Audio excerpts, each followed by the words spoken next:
Hello दोस्तों, इस video में आप क्लास 10th के साइंस प्रकाश का परावर्तन तथा अपवर्तन के लघु उत्तरीय प्रश्न को देखेंगे।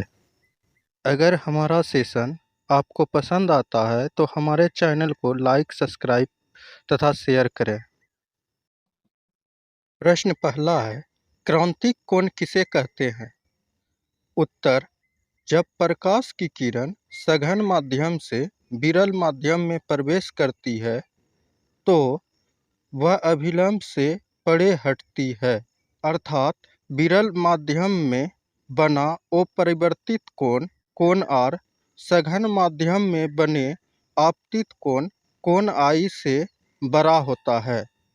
यदि विरल माध्यम में बना अपरिवर्तित कोण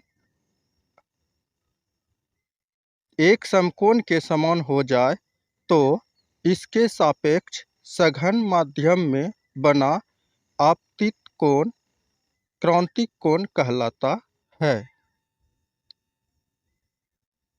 प्रश्न संख्या 2 है, पेरिस्कोप किसे कहते हैं? इसके क्या उपाय है?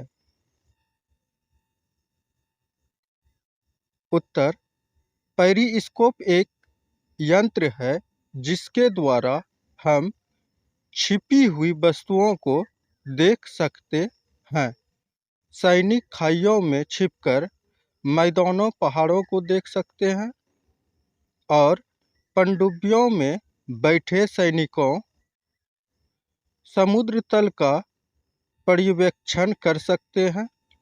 किसी धुंध वाले दिन अवरक्त फोटोग्राफी भी इसकी सहायता से की जा सकती है। पेरिस्कोप समतल दर्पणों की सहायता से बनाया जा सकता है जो प्रकाश के परावर्तन सिद्धांत पर कार्य करते हैं। उच्च कोटि के पेरिस्कोप में प्रिज्मों का प्रयोग किया जाता है। प्रश्न संख्या 3, समतल दर्पण में बनने वाले प्रतिबिंब की विशेषताएं लिखिए।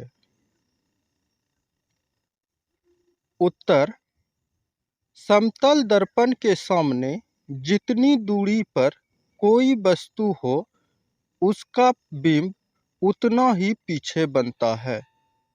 समतल दर्पण में किसी वस्तु के पूरे बिंब को देखने के लिए दर्पण का आकार में उससे आधा होना आवश्यक होता है।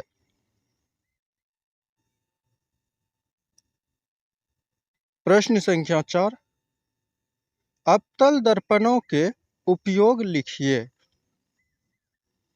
उत्तर, अवतल दर्पण के निम्न उपयोग हैं। 1 नंबर, बड़े आकार के अवतल दर्पणों का उपयोग सौर ऊर्जा के लिए किया जाता है। 2 नंबर, इनका प्रयोग वाहनों के हेडलाइट्स, लैंपों, सर्च लाइट, टॉर्च आदि बनाने में किया जाता है।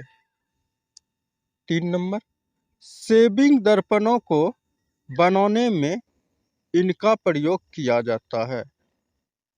4 नंबर, दंत चिकित्सक तथा विशेषज्ञ रोगी का परीक्षण करने के लिए इनका प्रयोग करते हैं। प्रश्न संख्या 5, प्रकाश का अपवर्तन नियमों को लिखें। उत्तर, प्रकाश के अपवर्तन के 2 नियम हैं। पहला, आपतित किरण अपरिवर्तित किरण तथा आपतन बिंदु पर अभिलंब तीनों एक ही तल में होते हैं। दूसरा, जब एक ही रंग के प्रकाश की किरण किन्हीं 2 माध्यमों के सीमा तल पर तिरछी आपतित होती है तो आपतन कोण आई की जिया साइन तथा अपवर्तन कोण आर की जिया साइन का अनुपात एक नियतांक होता है। इस नियम को स्नेल का नियम भी कहते हैं। प्रश्न संख्या 6 है, समतल दर्पण द्वारा उत्पन्न आवर्धन +1 है, इसका क्या अर्थ है? उत्तर, एक समतल दर्पण द्वारा उत्पन्न आवर्धन +1 होने का अर्थ है कि समतल दर्पण के द्वारा जिस वस्तु का प्रतिबिंब बन रहा है उस वस्तु का साइज समतल दर्पण द्वारा बनाए गए प्रतिबिंब के साइज के बराबर है। धनात्मक चिन्ह यह दर्शाता है कि प्रतिबिंब सीधा तथा आभासी है। प्रश्न संख्या 7, उत्तल लेंस के दो उपयोग को बताइए। उत्तर, उत्तल लेंस का दो उपयोग इस प्रकार है। पहला, नेत्र के दूरदृष्टि दोष को सुधारने में। दूसरा, छपाई के छोटे अक्षरों को पढ़ने में होता है। प्रश्न संख्या 8, प्रकाश का परावर्तन किसे कहते हैं? इनके नियमों को लिखें। उत्तर, जब प्रकाश किसी पॉलिश की हुई या चमकदार सतह पर पड़ता है तो यह एक सुनिश्चित दिशा में विस्तारित होता है। किसी पॉलिश की हुई सतह से प्रकाश का एक सुनिश्चित रूप से दिशा बदलने की परिघटना को परावर्तन कहते हैं। प्रकाश के परावर्तन के दो नियम हैं। पहला, आपतित किरण दर्पण के आपतन बिंदु पर अभिलंब तथा परावर्तित किरण एक ही तल में होते हैं। दूसरा, परावर्तन कोण सदैव आपतन कोण के बराबर होता है। प्रश्न संख्या 9 है, दिए गए उत्तल लेंस, अवतल लेंस एवं कांच की एक वृत्ताकार पट्टिका के सतहों को छुए बिना उसकी पहचान कैसे करेंगे?